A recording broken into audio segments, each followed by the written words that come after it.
The Yemen Civil War is a serious conflict involving two parties. President Ali Abed Allah Saleh refused to give his presidency to Abdurrahman Mansour Hadi. President Ali Abed Allah Saleh leading the Yemen government against the Houthi armed movement. The war started on March 22, 2015, and both parties argued the fact that they constitute the Yemen government. Yemen is located in the southwestern tip of the Arabian Peninsula, and it's one of the poorest countries. Their capital, Sana'a, is filled with rage and chaos due to the civil war. Devastation surrounds the country, thousands without food. The Yemen government consists of a president who appoints a prime minister, vice presidents, and several cabinet members. The president is considered head of state, while the others assist with political decisions. The fact that this civil war has so much to do with the Yemen government is not only affecting the people of the war, but the governments of several other countries. President Donald J. Trump spoke about the war earlier this year. He explains his decision to veto help for the Yemen government. Mark Kimmett is a retired U.S. Army Brigadier General and former Assistant Secretary of Defense. He joins me now live from Baghdad. Hi, Mark. Thanks for speaking to us. I mean, first of all, was Trump right, do you think, to veto this resolution and then to go as far as to claim that it actually undermined his constitutional authority? Well, on one hand, it doesn't, because it was clear that the War Power Resolution Act that was invoked by the United States Congress has always been a method by which the United States Congress has oversight on the actions of the president.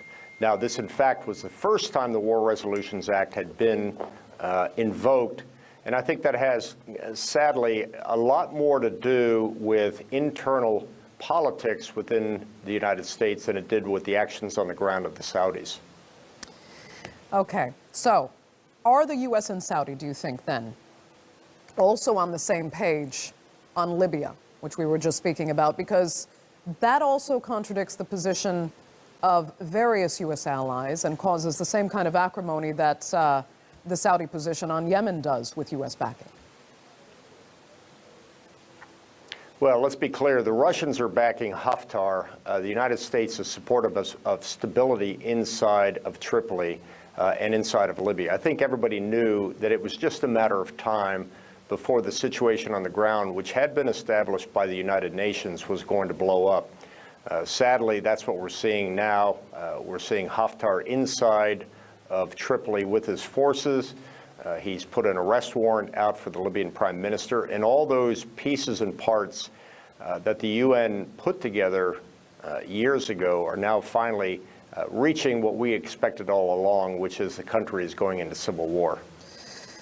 Okay, speak to me then, if you can, as a U.S. civilian yourself. Do you think, given the veto of this resolution based on the war in Yemen right now, that there will be a public backlash of any sort? Or is the U.S. public really too disconnected with the foreign wars that the U.S. may or may not be involved in? Yeah, I don't think the average American could identify a Houthi, even understands who a Houthi is, and frankly couldn't spell the word Houthi. This is something that is so far removed from the average citizen in America.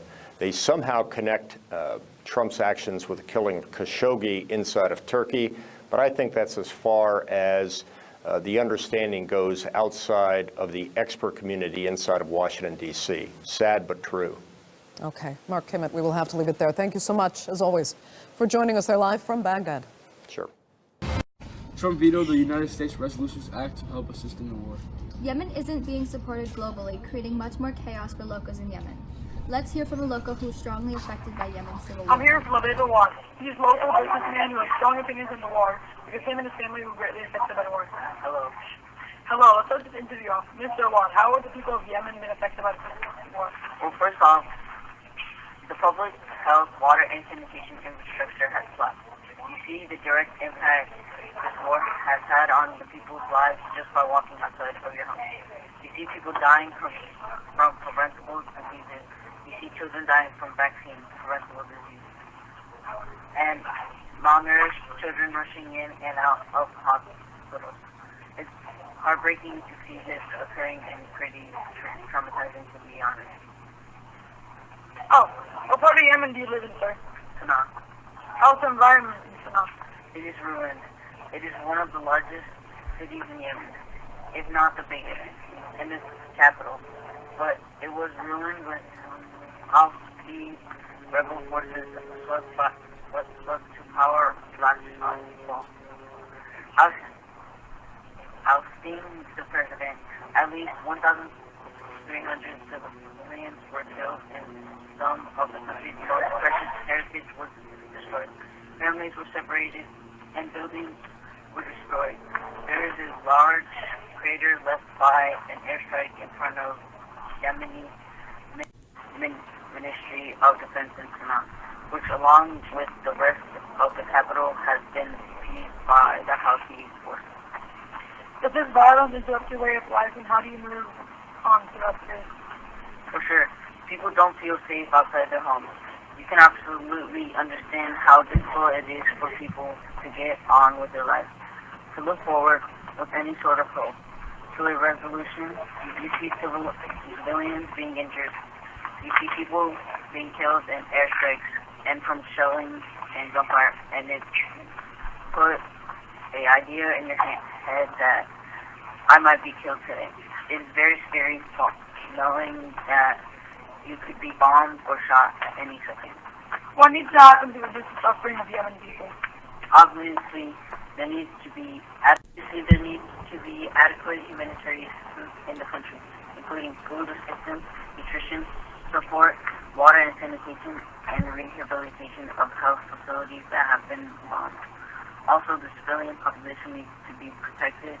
It is a fundamental right for people not to be targeted during conflict. People that have been injured or killed by the conflict are innocent and are simply going about their daily lives.